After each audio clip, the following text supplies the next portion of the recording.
Hello viewers. Today, we will show you how to process a receipt voucher using SQL accounting software. A receipt voucher is used to record payments that aren't related to customers or suppliers. For example, you can use it to document payments like rental received. Here is a scenario.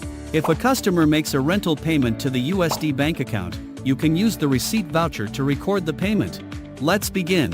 Starting from the header field, enter the name of person making the payment here.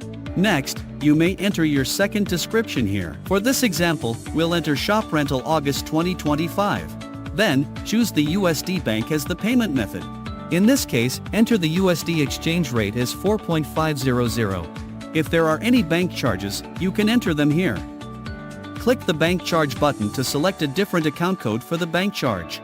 That's all for the header field. Moving on to the item field. Click on this plus button to insert a record. Select the GL code, then key in the descriptions and amount.